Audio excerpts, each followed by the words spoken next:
Baru buka aplikasi baca novel online, aku dibuat takjub dan seakan tak percaya jika ada fotoku terpampang di sana. Salah satu penulis favorit. Bahkan saat memegang ponsel, tanganku bergetar, saking tak percaya. Ini seperti mimpi. Bagaimana mungkin aku bisa mencapainya karena sadar akan pendidikan tak tinggi. Alhamdulillah, alhamdulillah. Ucapan syukur bahkan sulit mengungkapkan dengan kata-kata. Betapa aku sangat bahagia. Ada apa sih, Rin? Kok Mas Bayu menatapku dengan alis bertaut. Air mataku berlinang sambil tersenyum. Ini air mata bahagia. Mas, aku ada di sini. Ku sodorkan ponsel ke Mas Bayu. Hah, maksudnya Rin? Mas Bayu menerima ponselku, lalu ia fokus melihat layar ponsel. Aku bisa jadi penulis top, Mas. Itu foto aku ada di sana. Bahkan suaraku gugup karena masih merasa shock. Bagaimana mungkin aku dipilih sebagai penulis top? Aku sadar masih banyak kekurangan. Mungkin ini namanya tak percaya diri, namun tetap berusaha. Entahlah, aku pun bingung dengan perasaanku.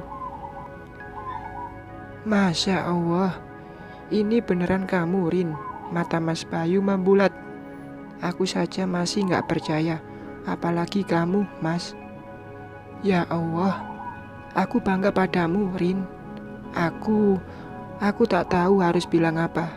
Semoga tambah sukses. Masya Allah, istriku bisa jadi penulis. Mas Bayu memelukku. Tuhan, aku yakin rencanamu pasti indah pada waktunya. Aku yang tidak berpendidikan tinggi, anak orang tua yang bekerja hanya pengulung. Bahkan di usiaku yang masih muda, keadaan memaksa untuk bekerja jadi tukang cuci piring di sebuah rumah makan Padang.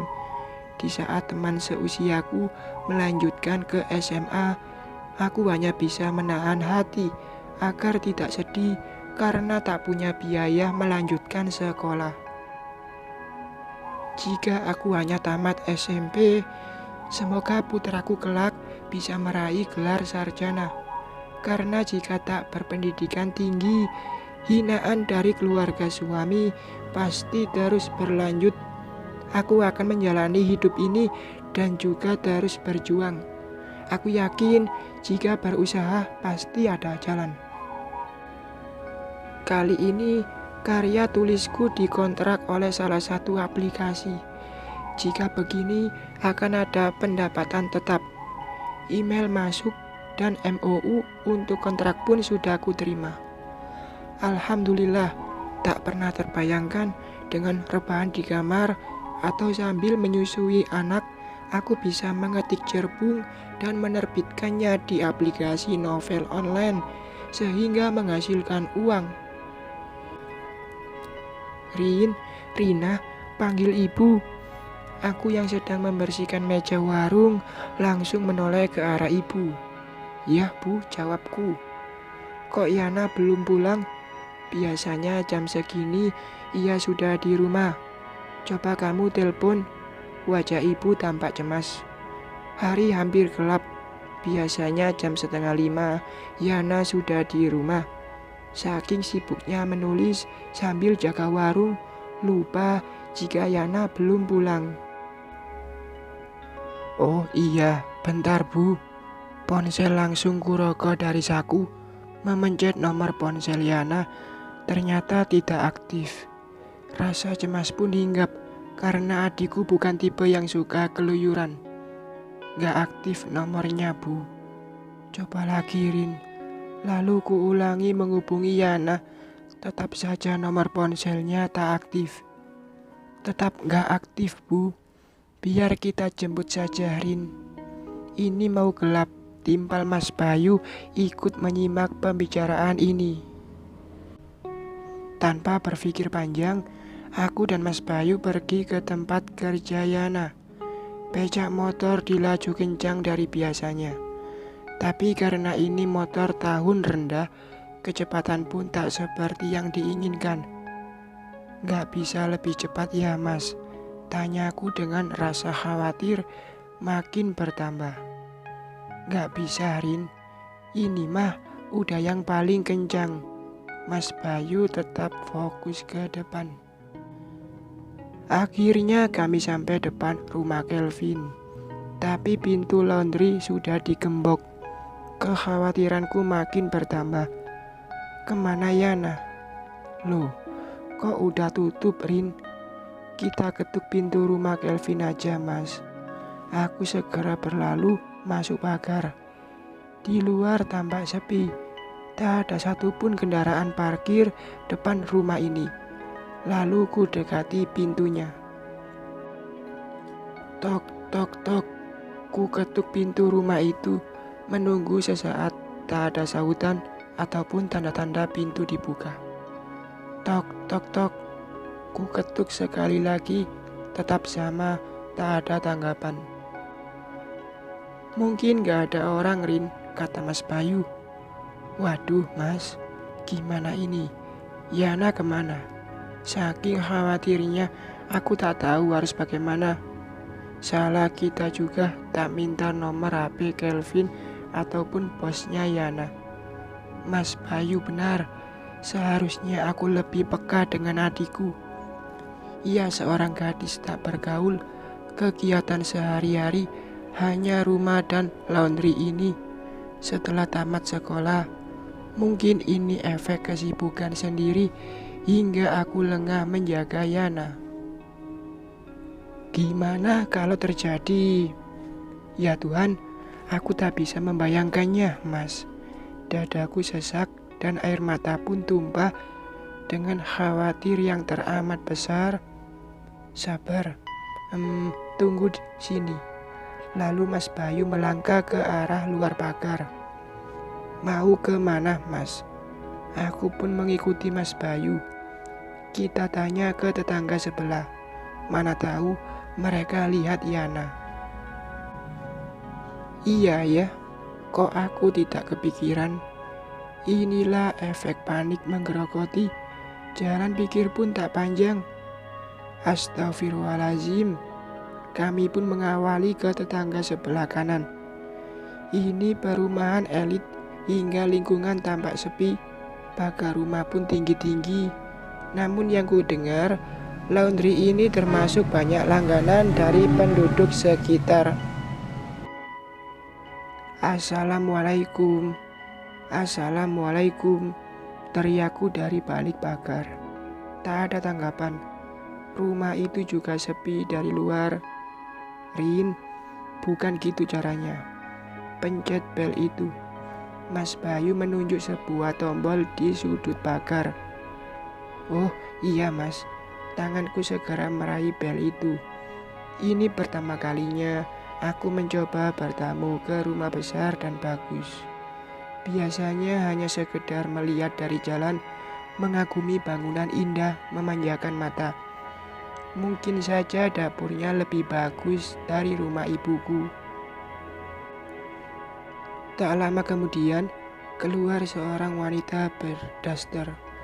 Lalu ia menghampiri kami, tapi ia tetap di dalam pagar tanpa membuka agar kami masuk.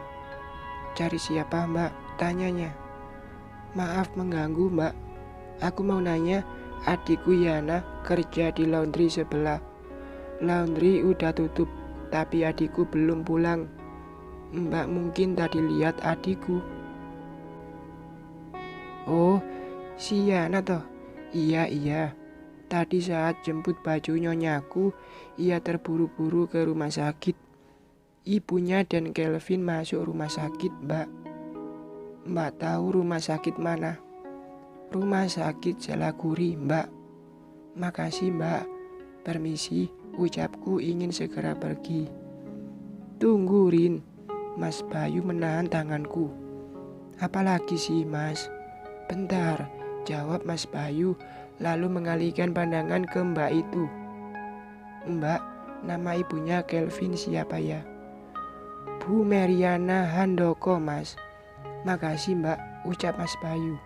Ia menanggapi tersenyum sambil mengangguk. Sampai di rumah sakit juga harus nanya nama pasien, Rin. Ntar nyarinya mutar-mutar, kan rumah sakit besar. Oh iya ya Mas, lagi pikiranku tak panjang kali ini. Alhamdulillah, ternyata yang dikhawatirkan sudah terjawab. Tak salah jika Yana lihat bosnya sakit. Hanya saja tak ada kabar hingga kami khawatir dan ponselnya pun tidak bisa dihubungi. Akan tetapi dari cara bicara Mbak itu, ia seperti pembantu di rumah itu. Kami segera menuju rumah sakit. Kali ini aku tak lagi cemas. Hari sudah gelap. Tak mungkin kubiarkan Yana pulang sendiri.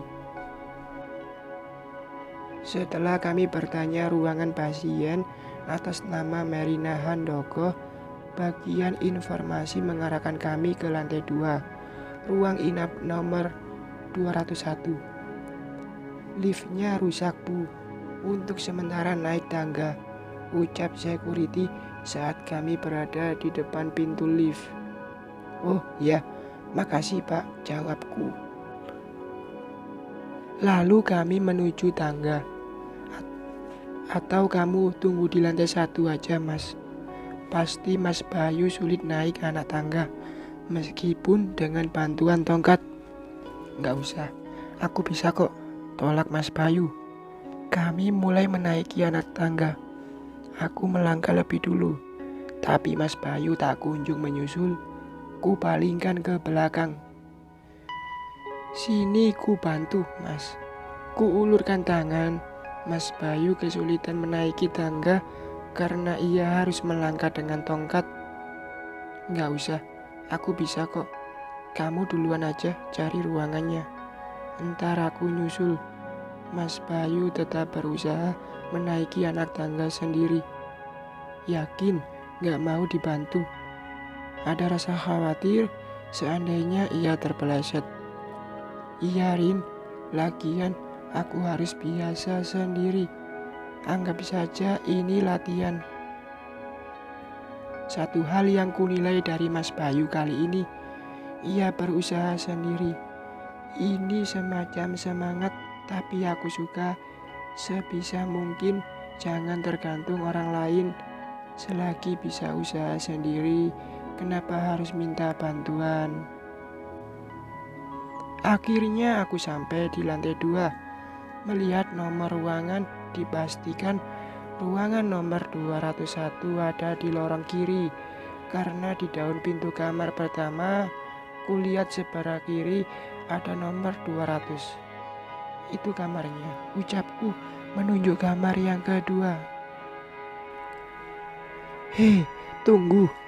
Terdengar seperti suara Inur.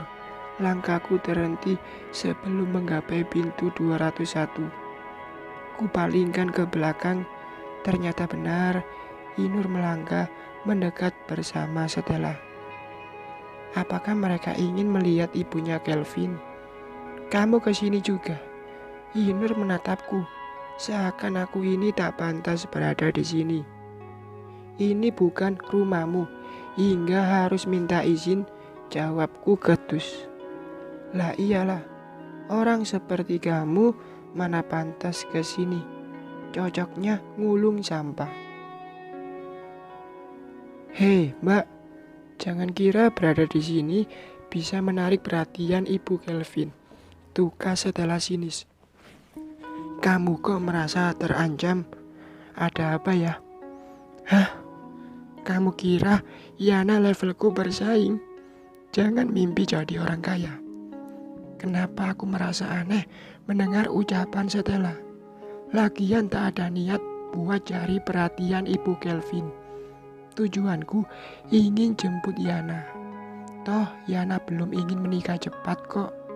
Lagian Yana hanya berteman dengan Kelvin. Kamu salah. Aku kesini ingin jemput adikku. Lagian apa urusan kalian? Sok diam, Mbak Inur, ucap setelah mencemooh. Kuhela nafas besar. Ini rumah sakit dan aku harus jaga sikap agar tak mengganggu pasien. Tenang, Rin, tenang. Batinku mensugesti diri. Inur justru tersenyum sinis, namun bola matanya naik turun melihat. Entah apa yang ia perhatikan, rasanya tak ada yang aneh dariku. Ada masalah. Aku tak suka caranya menatap. Tetap sama aja. Katanya jual krim wajah, tapi tetap aja wajahnya kayak gitu. Mungkin krim abal-abal, Mbak. Hahaha. Stella terlihat senang menanggapi ucapan Inur. Astaga, jadi ia memikirkan itu. Apa tak ada urusan lain hingga ia memperhatikan seolah aku ini saingan beratnya. Tak seatap pun masih juga mengganggu. Tiba-tiba pintu dibuka, Kelvin dan Yana keluar. Kelvin, gimana ibumu? Tanya setelah mendekatinya. Tapi saat melirik Yana, terlihat ia tak menyukai adikku. Sudah lebih mendingan, Stel. Lalu Kelvin memalingkan mata padaku. Karina juga ke sini. Tadi dari laundry, kata orang sebelah rumah, kalian ke sini, Vin. Dan Vin, kenalkan ini Mbak Inur, kakak iparku. Dengan bangganya, setelah memperkenalkan Inur pada Kelvin hingga memotong pembicaraanku. Oh iya, aku Kelvin, Mbak, ucap Kelvin mengulurkan tangan ke Inur. Mbak, ayo pulang, ajak Yana menarik tanganku. Tapi, ada Mas Bayu, sapa Kelvin melihat ke arah belakang Inur, tepatnya dari arah tangga. Aku yakin Stella dan Inur berpapasan dengan Mas Bayu saat di tangga tadi. Tapi Stella dan Inur justru memalingkan muka. Mereka cuek seakan tidak mengenal suamiku. Maaf, Vin, kami jemput Yana pulang. Sudah malam dan tadi ibu cemas, jawab Mas Bayu. Kini ia sudah berdiri di sampingku. Gak apa-apa, Mas. Tadi Yana bantu jagain mamaku. Maaf bikin cemas, Mas. Apa? Setelah gugup menanggapi, tepatnya terkejut. Gak apa-apa, Vin. Oh ya, boleh kami melihat ke dalam, Vin? Tanya Mas Bayu. Sebaiknya bawa aja Yana pulang, Bayu. Kamu juga, Rin. Raka nungguin tuh. Toh ada kami di sini kok. Timpal Inur tiba-tiba seolah mengusir kami. Mbak Inur kenal Mas Bayu dan Karina. Kok ngomongnya seperti udah kenal? Tanya Kelvin. Wajah Stella langsung tegang. Mungkin ia takut ketahuan berbohong. Enggak kok, Vin. Mungkin Mbak ini aja yang merasa kenal aku, jawab Mas Bayu di luar dugaanku. Tumben Mas Bayu melawan mereka. Mungkin karena kami pernah ngantar rendang. Maklumlah, Mas Bayu tak ingat kalau bukan sesuatu yang penting. Sambungku menyindir seolah Inur bukan apa-apa. Mata Inur melotot. Setelah pun demikian. Rina benar. Mungkin Mbak ini merasa aku saudaranya atau saudara suaminya. Padahal kenal juga enggak. Astaga, Mas Bayu kok bicara tidak seperti biasa. Lagian nih Kak, Mbak Rina seorang penulis, jadi banyak yang kenal. Ups, Yana pun ikut menanggapi. Maaf Mbak, Anda siapa ya? Kok suka ngatur hidup orang? Jangan gitulah, toh kita bukan saudara, jadi nggak usah sok kenal. Sepertinya aku juga butuh bicara dengan jarak angku. Lumayan, bisa menikmati wajah setelah makin tegang, takut ketahuan. Lah iyalah, aku kenal kamu.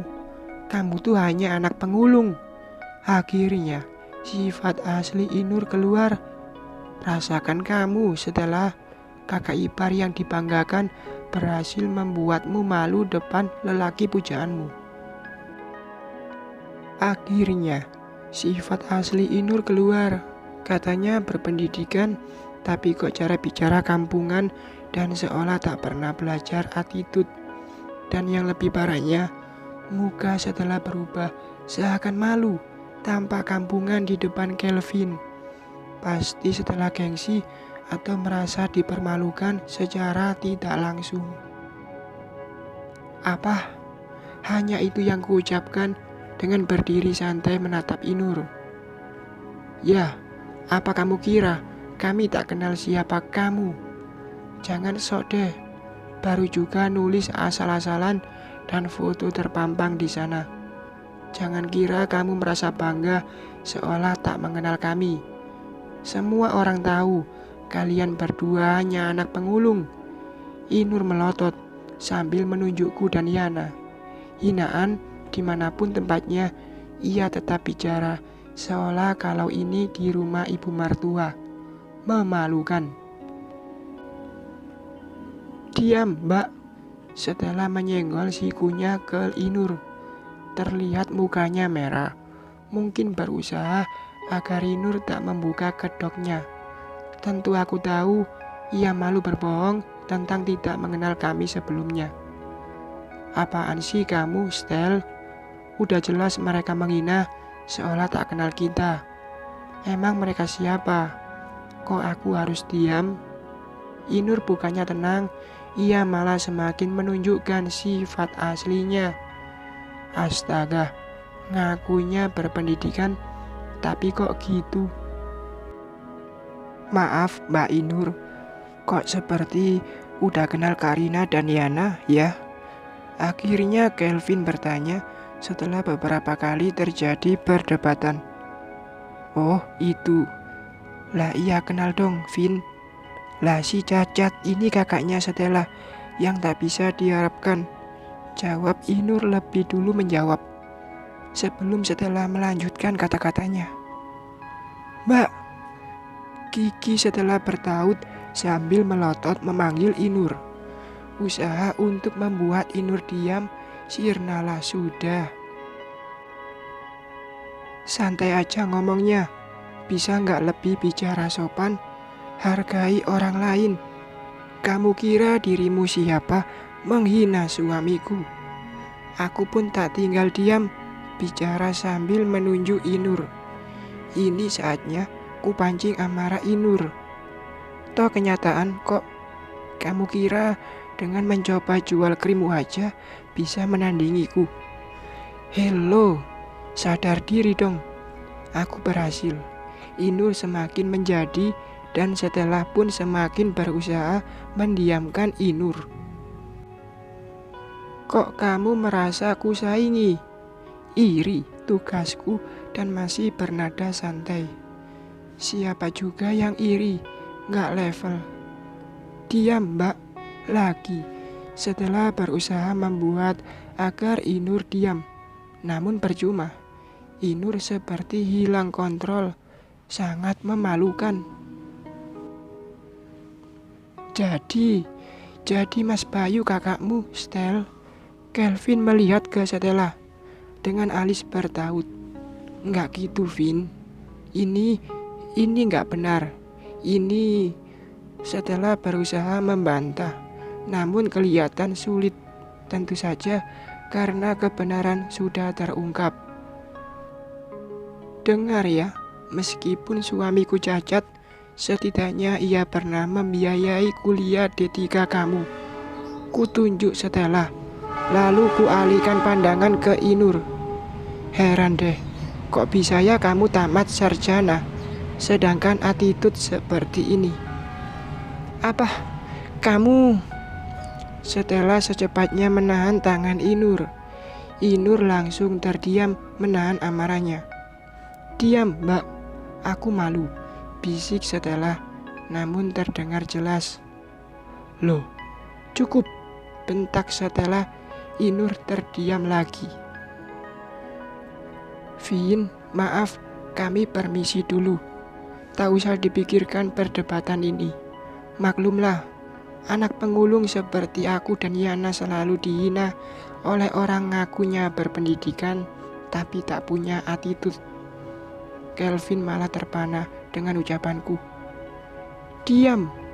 Tiba-tiba setelah mengartiku. Aku tidak pernah kenal kalian sebelumnya. Jadi jangan sok kenal lagi setelah masih menyangga. Stel, kok kamu? Inur tergagap tak melanjutkan kata-katanya. Bisa jadi baru menyadari jika selama ini setelah mengaku tak mengenal kami. Tenang aja, gak kenal pun tak masalah. Jangan ribut karena ibu Kelvin sakit, jawab Mas Bayu. Tapi sangat terlihat suamiku masih mencoba agar tak banyak bicara dan mungkin agar membuat Stella tidak berlarut malu. Permisi Vin, kami pulang dulu. Salam buat ibumu. Maafkan kami dengan keributan ini. Tadinya ingin melihat ke dalam, tapi karena keributan ini terpaksa kami pergi. Lagian aku juga tak ingin berlarut dalam keributan hingga mengganggu pasien. Untung lorong rumah sakit sepi hingga kami tak jadi pusat perhatian. Namun pada akhirnya kami ditegur security setelah acara keributan selesai. Mbak, udah selesai baru security datang. Hehehe, bisik Yana terkekeh. Akhirnya kami sampai di rumah. Yana menjelaskan jika ponselnya mati hingga aku tak bisa menghubunginya. Dan keributan ini sengaja tidak kami bahas lantaran tak ingin membuat suamiku terlihat disalahkan. Karena bagaimanapun juga setelah adiknya, tepatnya bentuk menghargai. Raka udah tidur. Sebaiknya sholat dulu Rin, ucap Mas Bayu melihatku sibuk mengetik dengan ponsel.